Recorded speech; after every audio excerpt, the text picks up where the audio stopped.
Hello, everyone. I am Jeffrey Foster, and I am a part of an amazing collaboration with an amazing individual who is. Aaron Nance. Yes, so we are in here. We are black male educators Yes. and who are passionate about the field of urban education. Yes.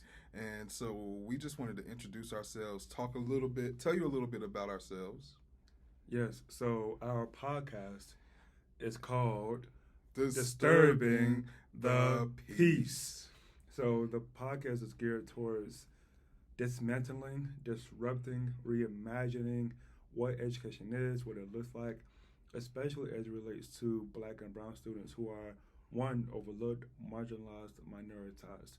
So you will hear those terms used throughout our podcast, whether it's on video with you guys, whether it's on our streaming platforms on Apple Music. We also about to get on Spotify as well. Mhm. So you will hear those terms used interchangeably as we talk about education, more specifically urban education. What is it? Who does it benefit? Who does it affect? And Yes. most importantly, as a researcher, we have to understand why. Yes. We can't just say this is what something is and not be solution oriented about Mhm. what the problem is. Yeah.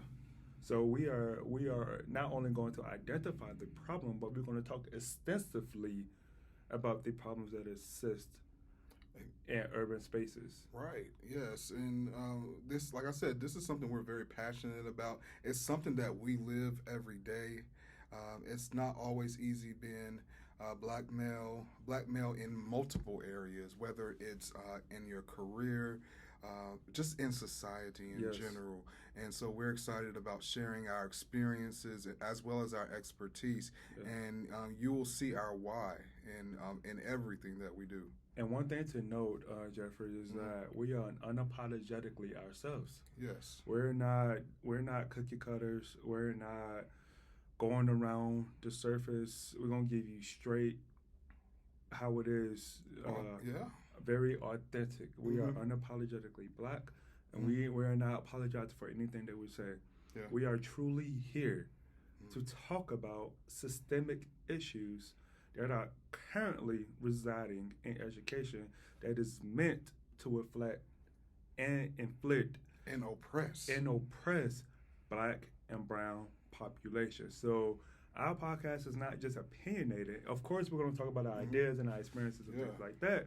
But we also going to bring in data and we're going to bring in research to back up exactly what we're saying. Mhm. If you don't believe us, fact check us. Yep. So now that you understand a little bit more about what are we doing and what are we bringing to the table, why we are here, we're going to give you a little introduction of ourselves, our backgrounds, where we come from, and most importantly, why education. So, Yes. Jeffrey, would you like to start off? I will, and Okay. I feel like I've told my story so many different times in so many different ways. But your story has a lot of layers to it. That is true, So- and everybody has a story to Everybody tell. has it. And with story, the biggest thing that's associated with the story is your name. Yes.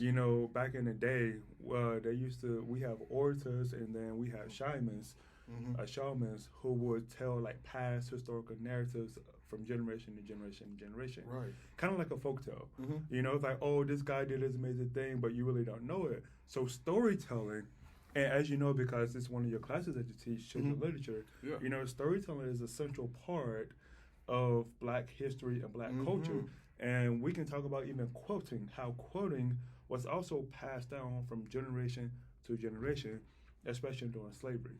Yeah. It's just different pieces and parts of culture. That's it. Because we have a deep, rich culture. And I'm here, and I want to learn that Mhm. deep richness that you have bestowed upon you and in you.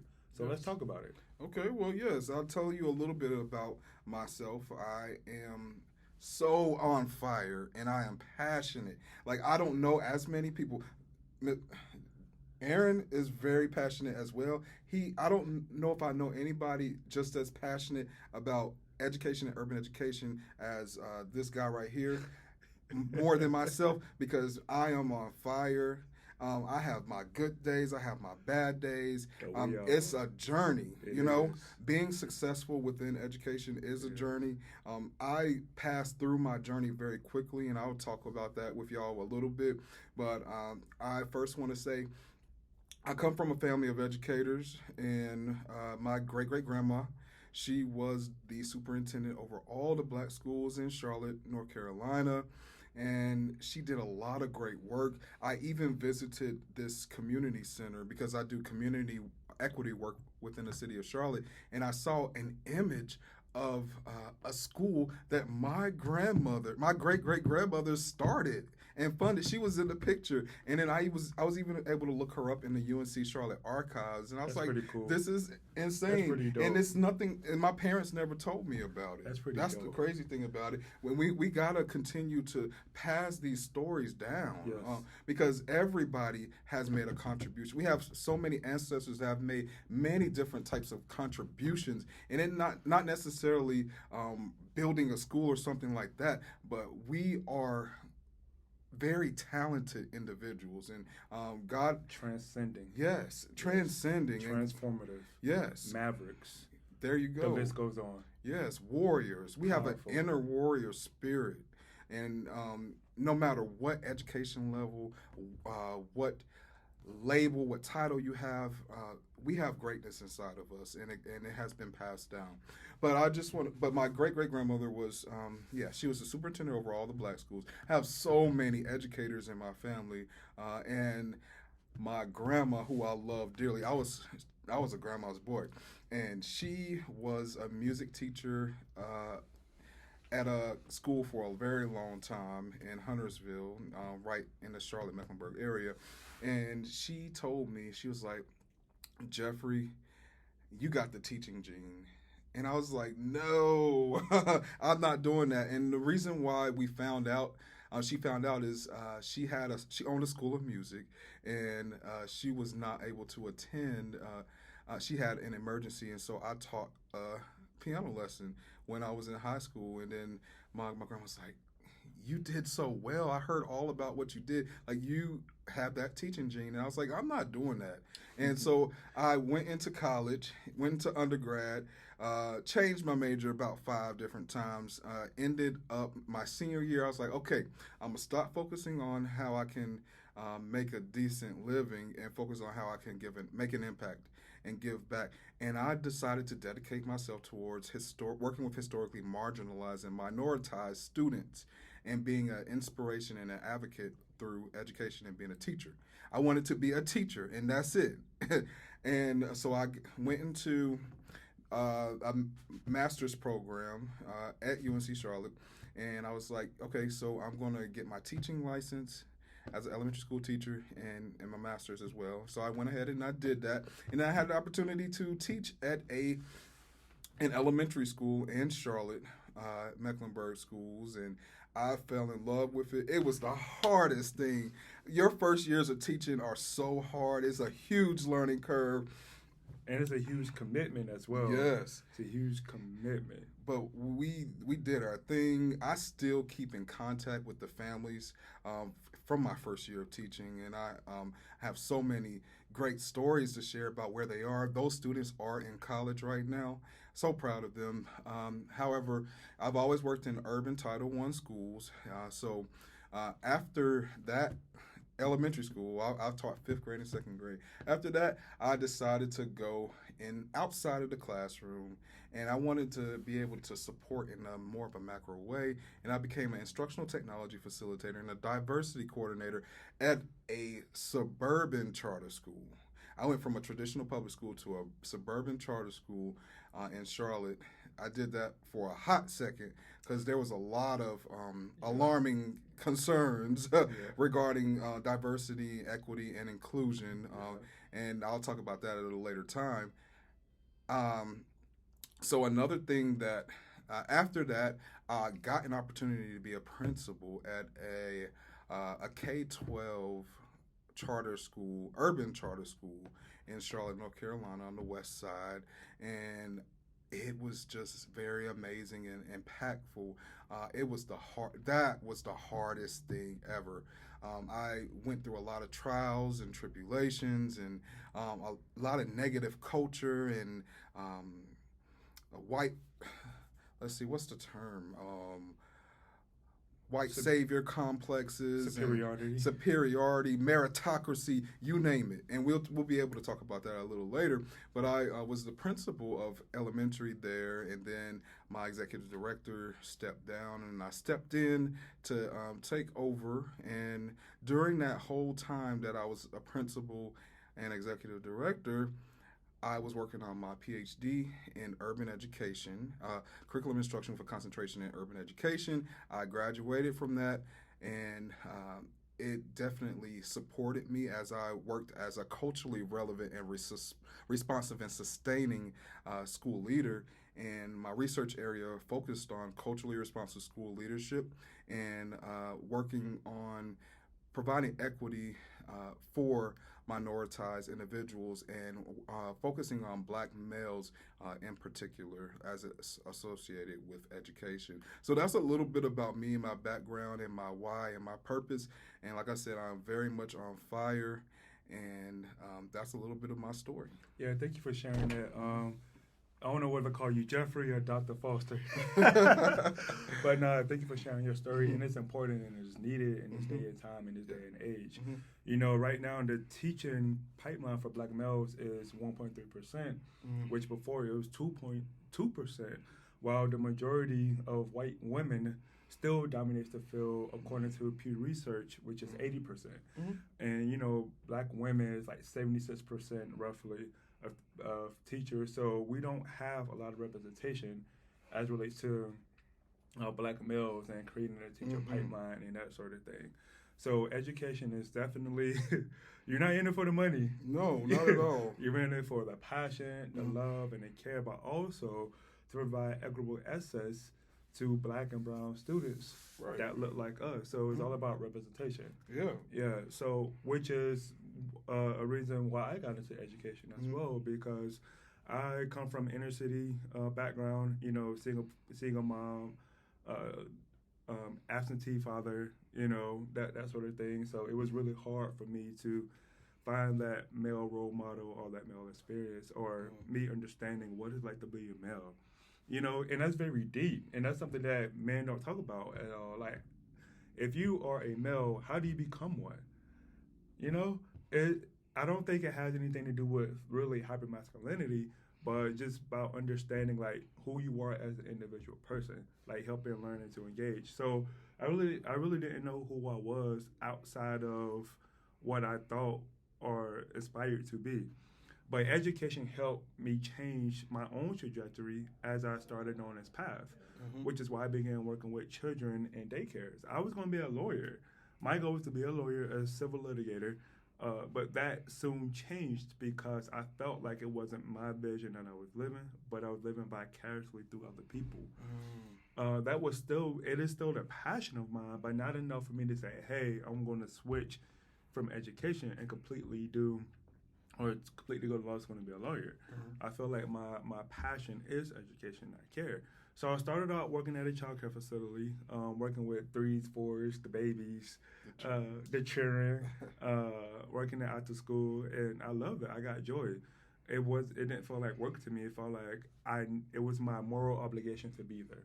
If I wasn't there, then I worried about my students. I worried about what kind of teacher I was going to get. I worried about is somebody speaking up for them, or is people being advocates for them? So I made sure to show up no matter what, and I feel like that's important as a teacher to show up even when you don't even feel like it. But then I have to understand, I have to deny myself of who I am and put myself in the position like, what if my child don't eat? What if they get suspended while I'm at there? What if, and then that falls on me. And so I worked primarily in elementary, Title I charter schools. I did start off at a charter school in CMS, Charlotte Mecklenburg School District, as you referred to earlier. Right. Started off there as an English TA, and then after that, I moved to charter schools. Real quick. real quick. Now, that wasn't my goal or idea. It was because I was able to get an opportunity at a charter school, And I felt like because it provided me a little bit more flexibility, Mm-hmm. like this was my area, this was my niche. I again taught all grade levels elementary, and then I went on to be a dean. And my last position was working as an assistant principal. So have a lot of stuff of knowledge about curricula. Mm-hmm. What's the difference between instruction and curriculum? Because there is a vast difference. Mm-hmm. How to be, as you alluded to earlier, culturally responsive. What does it mean to be a culturally responsive teacher, especially as you are working with students who may have an IEP of 504? That doesn't take away from their ability to learn. That doesn't take away from their ability to constantly be pulled out of classrooms, which is what we're going to talk about furthermore in our podcast. So now I see you. I know you guys see the Clinton T-shirts here. So now we are both working in the education department at Clinton College. We are a team. And we work together in making these systemic changes to ensure our students have a successful future. So we're still in education. We are advocates for education. We care very deeply about education in the way in which it is going. Yeah. And we are working to change the narratives surrounding education, specifically the dominant narrative surrounding education, black students, black and brown students, and what does it mean to be black and male? Well, yes, that intersectionality Yes. is something real. It's important. Yeah, It's and important. not what the media portrays, but Exactly. what it really is. Exactly. Go ahead. The conscientization Right. of a black male, Right. as it's associated with education. Right. And to piggyback or let me use the term that to veggie back. Yes. Shout out to Dr. Shout out to Wiggin, Dr. Grant Wiggin, the pioneer. The University of North Carolina, Charlotte. Yes. In classes, we always talk about veggie backing. So to veggie back off what you're saying, with conscientization, even using the great 20th century philosopher, sociologist, W.B. Du Bois, when he spoke about the double consciousness of a black man. And then he also talks about the talented 10th of a black man as well. You know, so along with what you're saying, the conscientization, but understanding that there is a double consciousness to it as well. So we're going to talk very deeply. I'm sorry, we're going to have an in-depth conversation about these topics. Today was just a brief overview, an introduction of who we are, what you can expect moving forward. Please feel free to check out our podcast. That's again streaming on Apple, Disturbing the Peace. We're also going to be on Spotify, YouTube, LinkedIn. So be sure, you name it, we there. I should have just said that, huh? I love it. We there. Please be sure. And when you show up, show out. Yes. We welcome all feedback. Follow us, subscribe, Yes. write comments, Yes. inbox us, all of that. DM us. We are also putting together a website where we're going to be blogging as well, and we'll be able to share that information coming soon. And so, yeah, like, subscribe, follow. We invite you guys to come. We're going to do some lives. So we invite you guys to, like, voice your opinion. Interact. We are teachers. We love interaction. Yes. We love moving. We love differentiated instruction. We don't cater to one specific student, but the whole child. That part. 21st century. 21st century learning. Teachers. That's and it. For 21st century learning. That's it. That's what we're here to shake. We're here to make some movements. You know, we're here to stir it up. Yep. So it's disturbing the peace, the traditional piece. Yes, the traditional piece. We are not archaic. We are very innovative in our thinking and in our approaches as relates to education. You can't teach one way.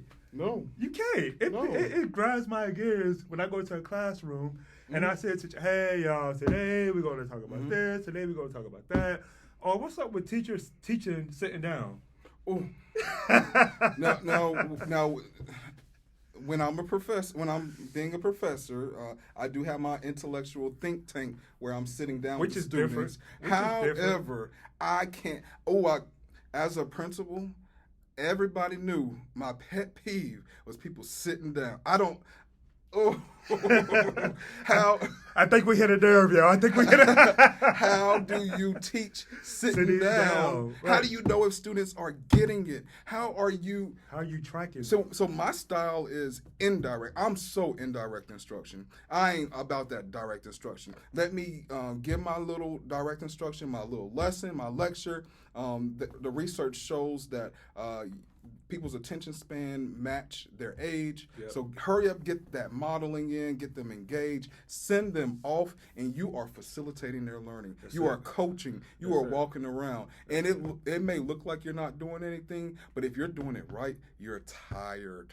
Yeah. Because you're conferring Yeah. with students. Yeah. And, yeah. And that's the difference between education Uh-huh. and schooling. Yeah. That's the difference. But listen, we can talk about this. I'll calm it down now. We can talk about this all day long. But again, welcome to Disturbing the Peace. Hope you guys had a great time interacting with us. You know, the host of the show. We're going to be bringing in some visitors, Yes. some guest speakers, even here at Clinton College, which is located in Rock Hill, South Carolina. Come up if you close by, Yes. show us a visit, ask for Yes. us. Come through. Come through. Isn't that what her said? Like, come through? Like her? Maybe.